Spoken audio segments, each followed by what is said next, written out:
ஆதியாகமம் அதிகாரம் 32 வசனம் 1. யாக்கோபு பிரயாணம் பண்ணுகையில் தேவதூதர்கள் அவனை சந்தித்தார்கள்.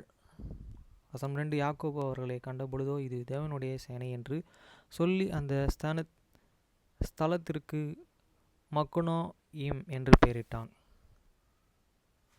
வசனம் 3. பின்பு யாக்கோபு ஏதேம் சீமையாகிய சேயீர் தேசத்தில் இருக்கிறார் தன் சகோதரனாகிய ஏசாவின் இடத்திற்கு போகும்படி ஆட்கள் அழைப்பித்து, வசனம் 4. நீங்கள் என் ஆண்டவனாகிய ஏசாவின் இடத்தில் போய், நான் இதுவரைக்கும் லாபானிடத்தில் தங்கியிருந்தேன் என்றும், வசனம் 5. எனக்கு எருதுகளும் கழுதைகளும் ஆடுகளும் வேலைக்காரரும் வேலைக்காரிகளும் உண்டென்றும் உம்முடைய கண்களில் எனக்கு தயவு கிடைத்தக்கதாக ஆண்டவராகிய உமக்கு இதை அறிவிக்கும்படி ஆட்களை அனுப்பினான் என்றும் உம்முடைய தாசனாகிய யாக்கோபு சொன்னான் என்று சொல்லும்படி கட்டளை கொடுத்து தனக்கு முன்பாக அவர்களை அனுப்பினான். வசனம் 6. அந்த ஆட்கள் யாக்கோபினிடத்திற்கு திரும்பி வந்து, நாங்கள் உம்முடைய சகோதரனாகிய ஏசாவினிடத்திற்கு போய் வந்தோம், அவரும் 400 பேரோடே உம்மை எதிர்கொள்ள வருகிறார்கள் என்றார்கள். வசனம் 7. அப்பொழுது யாக்கோபு மிகவும் பயந்து வியாகுலப்பட்டு தன்னிடத்தில் இருந்த ஜனங்களையும் ஆடுகளையும் ஒட்டகங்களையும் 2 பகுதியாக பிரித்து,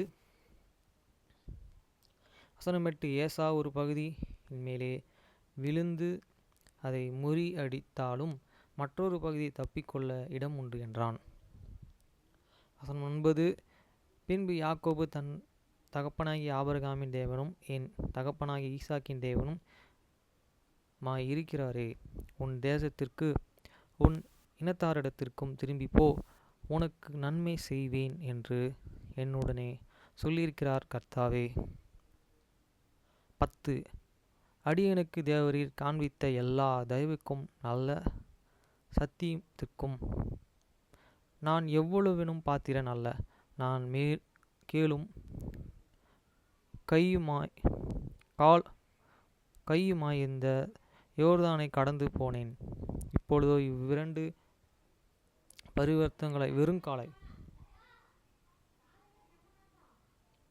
பரிவரங்களாயும் உடையவனானேன்.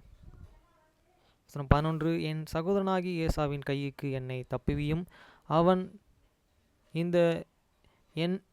வந்து என்னையும் பிள்ளைகளையும் தாய்மார்களையும் அடிப்பான் என்று அவனுக்கு நான் பயந்து இருக்கிறேன்.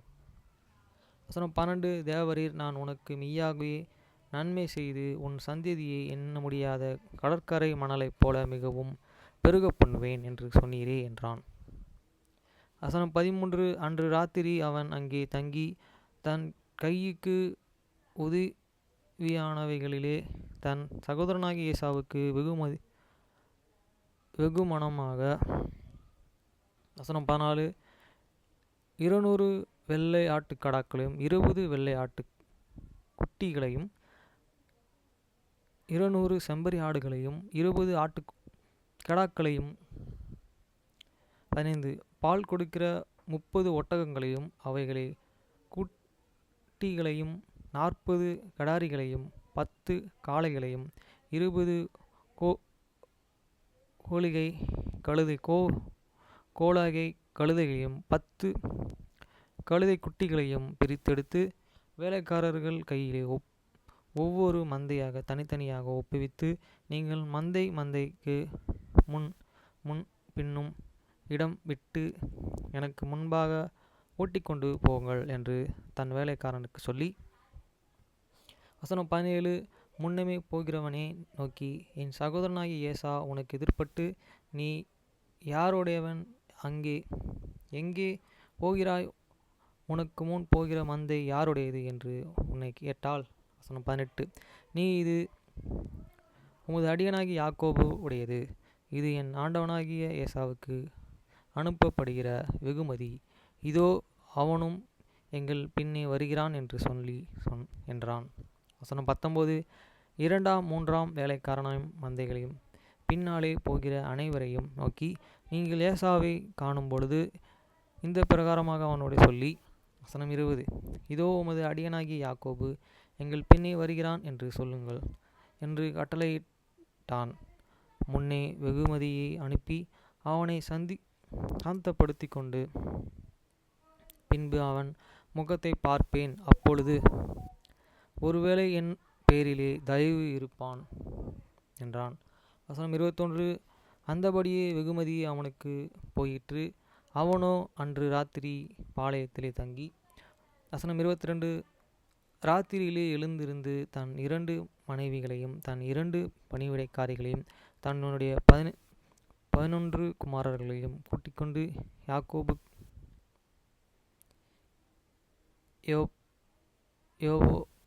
யோவாப்போக்கு என்கிற ஆற்றின் துறையை கடந்தான். வசனம் 23, அவர்களுடைய சேர்ந்து ஆற்றை கடக்க பண்ணி தனக்கு உண்டான யாவையும் அக்கறைப்படுத்தினான். வசனம் 24, யாக்கோபு பிந்தி தனித்திருந்தான். அப்பொழுது ஒரு புருஷன் பொழுது விடியுமளவு அவனுடனே போராடி, வசனம் 25, அவனை மேற்கொள்ளதைக் கண்டு அவனுடைய தொடைசந்தை தொட்டார். அதனால் அவருடனே போராடுகையில் யாக்கோபின் தொடைசந்து சுளுக்கிற்று. வசனம் 26, அவர், நான் போகட்டும், பொழுது விடுகிறது என்றார். அதற்கு அவன், நீ என்னை ஆசீர்வதித்தால் ஒழியே உம்மை போகவிடேன் என்றான்.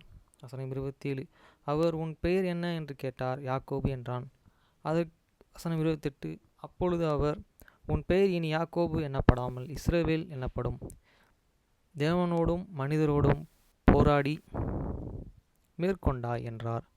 வசனம் 29, அப்பொழுது யாக்கோபு, உம்முடைய நாமத்தை எனக்கு அறிவிக்க வேண்டும் என்று கேட்டான். அதற்கு அவர், நீ என் நாமத்தை